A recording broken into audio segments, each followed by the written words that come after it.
All right, so today, friends, we are going to talk about failure. Failure, one of my least favorite topics.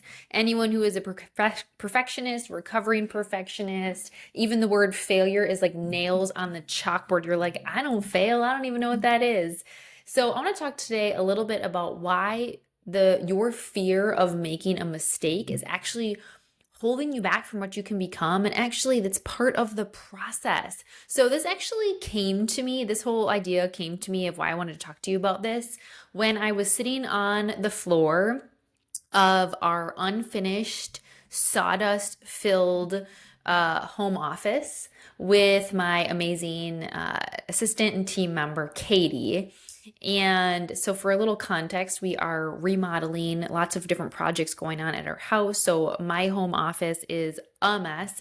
Don't even have a finished floor on it. There's drywall and there's sawdust and there's all these things. So, just like set the stage for you. We're sitting on the floor because we don't have any furniture in there, and we're covered in sawdust because I probably should have vacuumed before I asked my amazing team member to come over and help me with something, but I didn't. So we're sitting on this sawdust filled floor and we're doing, get this, crafts for my kids' trunk or treat. Yep. I'm just gonna like put that out there with a little bit of shame to say, first of all, find you an assistant if you're somebody who has a business or if you're in an organization. Find you an assistant, a friend, a team member who can not only do spreadsheets, do budget stuff for you, edit podcast episodes when needed, do client management, do outreach, but also has artsy abilities, as willing to be a team player and help you with your kids' crafts. So essentially, we signed up for trunk or treat at my son's school, and we have been so busy with house remodel projects and business things that all of a sudden the day came where it was trunk or treat and we needed to work on some things. And so my amazing team member, who shout out, I know is going to be listening to this episode. So thank you, thank you, thank you for your help. Not only is she willing to help with whatever, but also that like she was excited about this. So I just want to say I didn't force her to do this. It was like, hey, are you interested in helping me out with this? And luckily she has other skill sets that I don't have. So that's another lesson. Surround yourself with amazing people. But it was quite funny that I was like, job tasks today was creating kids ninja themed trunk or treat crafts. So yeah, there's that one for you. But why this really came to me is because as we were sitting there doing this, which again, not really in my wheelhouse. I don't love doing arts and crafts. My brain doesn't think as crafty. Like I've always say, my brain thinks in words and versus like pictures and crafts and like artsy things. And this whole idea of perfectionism came up, and it brought me actually right back. Arts and crafts and perfectionism, it brought me right back to a story that I used to tell in one of my keynotes about pottery in high school. And if you've been a listener for a while, I might have told this a long time ago, but I'm just going to kind of refresh your brain and for my new listeners, because I think it's really an important point and an important lesson.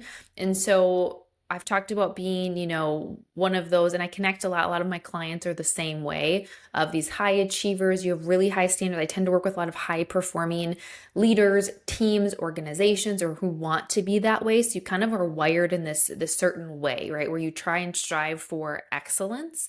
And in that, sometimes there comes the counter side to that when we're striving for excellence, we can be so hard on ourselves to not allow ourselves to fail or to try new things. And so, I was always known for being a straight A student, being, one of the top of my class. And I took hard classes. Like I was taking AP classes. I had, in all different things. But I remember having to take whatever they're called, extra classes or whatever those, other credits. I don't remember what it's called. And so I ended up taking an art class. I took pottery. And I remember feeling so stressed out by pottery. I'm taking AP English and I'm writing papers and all of these things.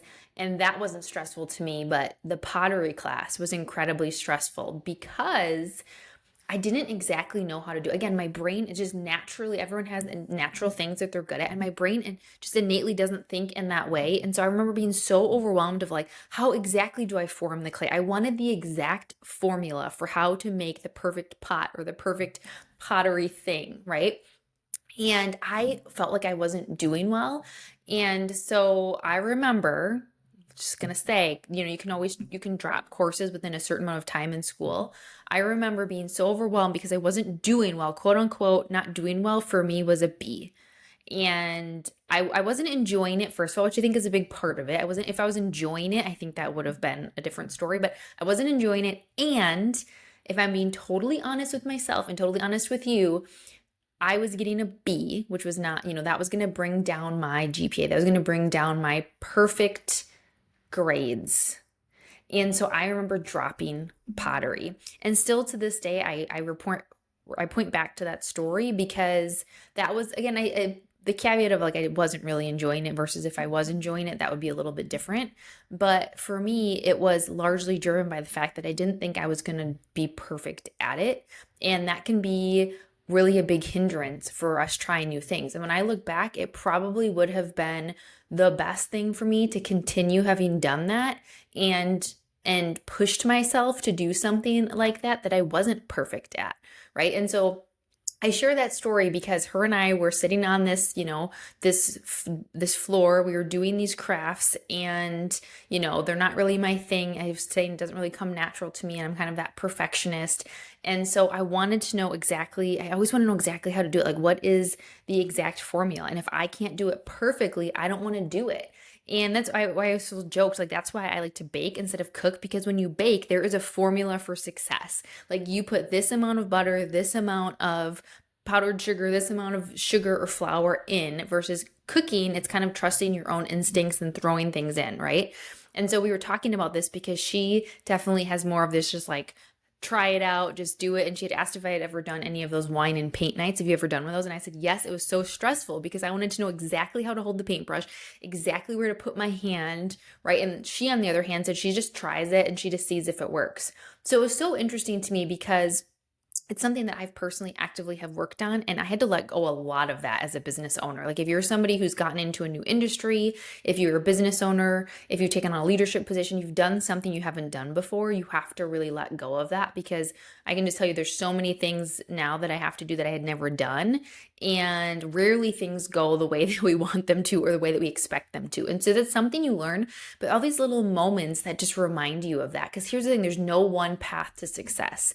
And the fear of making a mistake keep you from creating this really beautiful art. And I see this and I share this too because I'm sure you can resonate where there's instances that you can think of. And I know for me, I work with a lot of people. I work with a lot of people who are afraid to try something new, who are so afraid to make a mistake that whether it's speaking up in a meeting, whether it's trying a new industry, whether it's trying a new initiative, whether it's growing your network and asking someone to connect who you don't know with, whether it's learning new technology. I mean, if you're in an organization right now, this is a huge thing because technology and all of that is changing so quickly that it creates a lot of emotion because people, especially if you have some of your high performer people who are feeling like overwhelmed by all, because they want to do a good job, they want to do good, and they don't feel like they can do good if they don't know what it is and they don't have all of the information, and we can't have all the information, right? So this is something that's really important,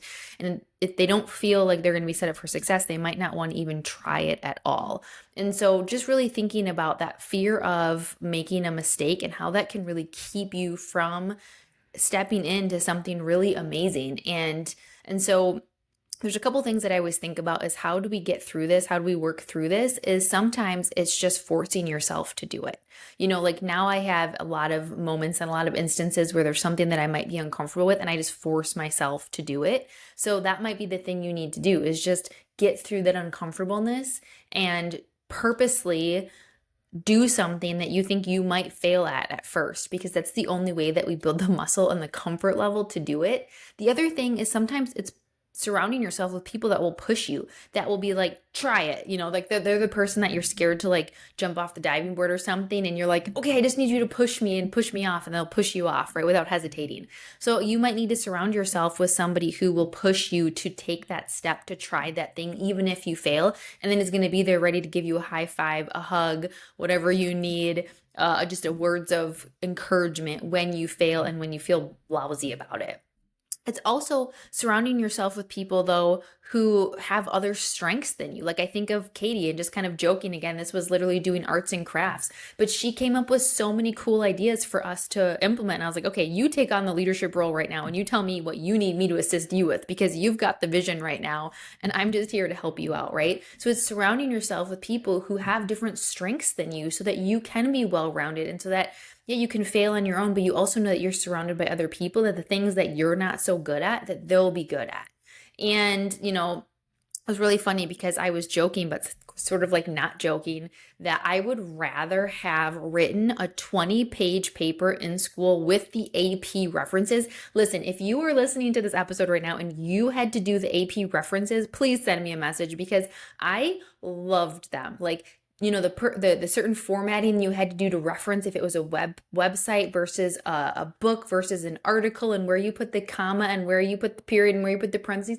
Literally loved that stuff. And I hope you're laughing if that was you, or also if that wasn't you, you're like, what the heck? I would rather have done that 20-page paper with AP references than do an art project. I swear. Right. And we need people that can do both, but we also need to push ourselves to try the other thing. And so this actually, even talking through this, takes me back to an episode. If you haven't checked it out yet, we did another episode a couple episodes ago with Luann, who talks about doing the new and how she did something new every single day for 365 days to get herself out of a rut. And so that might be an episode you want to check out as well. But it just makes me think of that conversation around, either if you're feeling stuck in something, that you could do that also, but also if you're trying to build this muscle of failure and you have this fear of failing and it's holding you back, if it's keeping you from trying new things, check that out and see if that works for you. So my challenge for you is to think about, what can you fail at this week? What can you intentionally try and do that you're like, I know I'm going to quote unquote flop on my face, but I'm going to do it because it's going to build my ability to be okay with failing. And the more that I do that, the more challenges that I'll take on, the more risks that I'll take on, the more that you grow. Because if we only grow within the box, remember my unboxing potential, my whole framework around that is, if you only grow within the box that you put yourself in, you're eventually going to hit the sides and you're going to hit the ceiling, and you're going to hit the floor, and there's only so much space in that box that you can grow. But when we take that lid off and we allow ourselves to grow and expand beyond what's in that box, we have unlimited potential. So what can you fail at this week?